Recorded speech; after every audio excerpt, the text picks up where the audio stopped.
Yo, what's good everyone? Welcome back to another video. And today I'm going to be talking more to my business owners who watch the channel. If you don't have the system in place, what are you doing? If you don't have the system in place, you're shooting yourself in the foot. Seriously. It's going to cause so much confusion. If you choose to delay this decision, it's going to cause so much confusion. Your setter's going to hate you for it. You're probably going to hate the setter accidentally for it. So yeah, make sure you implement the system as soon as possible. And this is going to apply to Slack. So if you're using a different platform for team communications, find a different way to do it, okay? But for Slack, this is what you should need. You need this, okay? You need a Slack channel that has all the book calls that come through. And not just that, I'll go into more detail. Like, Matt, okay, we have that, cool. Great video, huh? Yeah, let me explain. So you need a Slack channel exclusively for the team, and then also it shows all the book calls that come in, okay?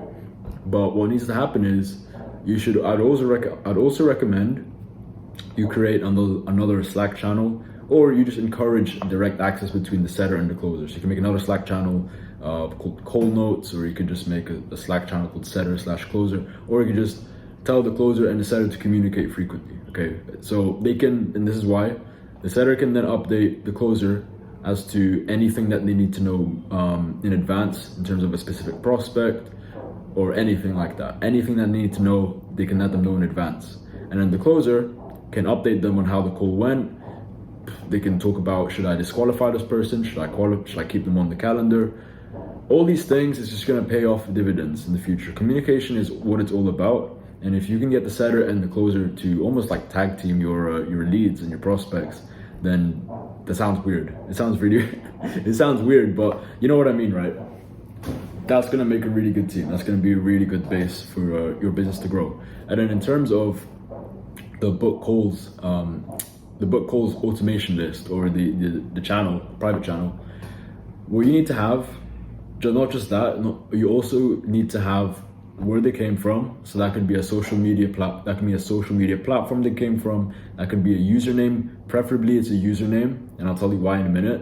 And then also, there's one more thing. Shoot, I forgot what the one more thing was, but we'll get back to that. So if you can include a way maybe it's a zip, maybe it's a zap, maybe it's giving them access to your Calendly, because that's what I've had to do sometimes on my situation. Sometimes we've had to give Calendly because Zapier doesn't allow us to take the Calendly form question of what's your best social media username onto the Zap, which is really weird. But if you can find a way for the setter to know where each lead has come from via social media, then that's going to pay off dividends. Because let's say they no-showed, they can always hit them up. Let's say, I don't know, they need to update them with something. Let's say they need to disqualify them and send them some sort of some word beforehand, then you can go ahead and do that. It's all about tracing back where the lead came from and being able to go from there. As opposed to, because what other people do if they don't do this, it's just going to cause confusion. Where did this lead come from? Oh, can you tell this lead, can you call them up? Can you tell this lead to XYZ? Can you tell them to reschedule? Another thing, reschedule. If the closer needs to reschedule the call, you can just go ahead, trace back. The job is done basically, right? So if you don't already have a booked calls list, then I don't know what you're doing. You're shooting yourself in the foot. And then one more thing that needs to be tracked is, let's say you have multiple setters on the team. They need to track every new client that comes in. It has to be very clear, okay, who set that person in the first place? Was it this person? Was it person A? Was it person B? Was it person C? Whoever, right? So figure out how to make that automation as well. I might make a video on that. How to make the system, how to make that automation, whatever you want to call it, just so everyone's on the same page here. You want everyone on the same page as a team. The setter wants to know, okay, did this person close? Who closes that? Who gets the commission and whatnot? And it all has to be streamlined and smooth, okay? But number one thing first, utmost priority, have a Slack channel that has all the book calls that come through. And then ideally, in your Calendly form questions, in the Zap, it's gonna have their social media username where you can just hit them up at any time. If you can't call them, then that's why you have the username, right?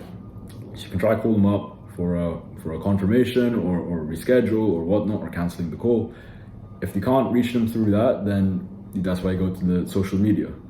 And then it also has to be very clear whose lead was it that set this. I mean, whose lead was it basically? which setter set this person. And then if they close, you as a business owner, you know who to pay out commission to, okay? So hope you enjoyed this video. There's gonna be a ton of new stuff coming along the way. You can probably tell already by the tone of the type of videos I've been making recently. There's been a slight switch up. So I'm very excited for that. Anyways, I won't speak too much about it anymore. You'll see what happens, and I'll see you in the next one.